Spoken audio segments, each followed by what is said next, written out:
Cryptocurrency mining is the process in which transactions between users are verified and added to the blockchain. The blockchain is a public ledger that holds the records of every transaction. When a user wants to send a payment, or in some cases an item or service to another user, it requires solving a complex equation. These equations are then solved by various computer hardware known as miners. At least this is one purpose and form of mining. Cryptocurrency is an ever-evolving industry with new technologies and ways to interact with the blockchain. The point being that this is just the basics of crypto mining and not all-encompassing. A coin that can be mined is known as a proof-of-work coin. This is a term used in opposition of proof of stake, where transactions are validated by stakeholders. Stakeholders are people who own a certain amount of the currency and lock it in a wallet to validate transactions. While proof of stake is becoming more viable thanks to advances in technology, it is generally considered more vulnerable to what is known as a 51% attack.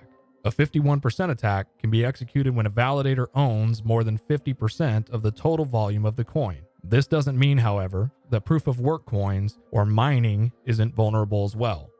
A mineable coin can suffer a 51% attack if someone controls more than 50% of the hash power. The hash power, better known as hash rate, is the measurement of the mining hardware's ability to complete equations. More exciting than that is that it is also the measurement of how much money a miner can potentially earn. The two most important metrics for mining are hash power and power consumption measured in watts. Mining hardware requires power, and power costs money. Depending on the miner's choice, this cost can be upfront in the case of solar or recurring in the case of buying from their power company. Either way, the goal is to keep your watts low and your hash rate high. Before investing into mining, you want to calculate both of these metrics. This brings us to mining hardware. There are currently 4 types of mining hardware: ASICs, GPU, CPU, and more recently, FPGA. ASICs stands for Application-Specific Integrated Circuit. ASICs are developed for a specific algorithm. Think of the algorithm as the language used to communicate between the miner and the blockchain. The most popular cryptocurrency mined with ASICs is Bitcoin. ASICs are typically the most efficient use of power versus hash rate. However, ASICs present unique challenges for miners as follows. ASICs will only mine one algorithm, meaning if the particular algorithm changes, the hardware becomes useless. Additionally, ASICs have no resale value, meaning when upgrading hardware in most cases, the miner will not be able to recoup any cost of the hardware. Finally, ASICs are primarily manufactured by one supplier. This presents a unique problem for both miners and the coins. For miners, availability comes after the supplier has filled their own farms, and for the coins presents a possible vulnerability in the form of the aforementioned 51% attack. GPU stands for Graphics Processing Unit. GPUs have multiple uses outside of mining and include content creation, artificial intelligence, and of course, gaming. As such, GPUs have multiple manufacturers and larger availability to the public.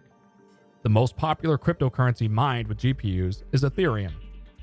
GPU mining supports multiple algorithms, meaning if the coin you are mining fails or becomes unprofitable, you can move to another coin.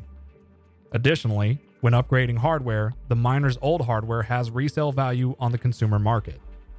The downsides of GPU mining include need for additional hardware and software, along with a constantly moving market to stay educated on. CPU stands for Central Processing Unit and is utilized in almost all technological applications. This means that there are multiple manufacturers and greater consumer availability. The most popular coin mined with CPUs is Monero. CPU mining, like GPU mining, supports multiple algorithms. However, CPU mining presents unique problems for miners due to the amount of CPUs able to run per rig. Both space and additional hardware per rig means the ROI, or return on investment, is typically longer than other hardware. FPGA stands for Field Programmable Gate Array. FPGAs have multiple uses outside of mining but don't share the consumer availability of GPUs and CPUs. The FPGAs are a middle ground between ASICs and GPU-CPU mining.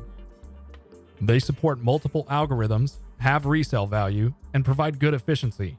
However, the barrier to entry is going to be the miner's knowledge of computers in general, That, along with the availability, deters a majority of miners.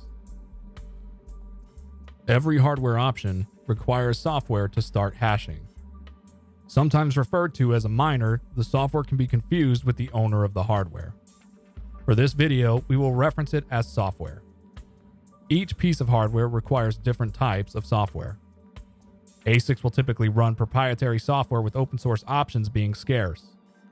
GPU and CPU mining, however, can run on multiple operating systems including Linux, Mac, and Windows. Most miners choose to use specially designed operating systems for mining including EthOS, HiveOS, and Simple Mining. When starting out, hobby miners will use Windows with easily obtainable software downloaded from places like GitHub. For more details on the specifics of how to mine, check the description. Mining requires a lot of hardware to complete the work sent from the blockchain. This brings us to pools. Another piece of software run by various miners to combine the hash power of multiple miners into one. When mining to a pool, the miner will submit shares. Shares are a portion of the work completed compared to the rest of the miners on the pool. The pool's goal is to find a block before another miner. Once found, the amount of crypto earned will be divided among the miners participating based on their shares. The upside of pool mining is more regular and predictable revenue, with the downside being not earning the entire block reward. A block reward is the amount of a particular coin paid out to miners for solving a block. For example, a block in Bitcoin is 1 megabyte's worth of Bitcoin transactions. The block reward is determined by the network and changes in events known as halvings. When the block halves, the reward is reduced, typically in half. This means miners must take into account changes in reward versus price of the coin itself. Once the miner has found a block or received a payout from the pool in the currency they are mining, they must exchange it for dirty fiat to cover operational costs. The primary cost of mining is power. So typically, miners will pull enough out to pay their power bill. To facilitate these transactions, miners use various exchanges depending on the region. An exchange is simply another piece of software utilized to convert cryptocurrencies between each other and fiat. Examples could be Coinbase, Crypto.com, and Binance. Thanks for watching. If you found the content helpful, consider leaving a like and subscribe below.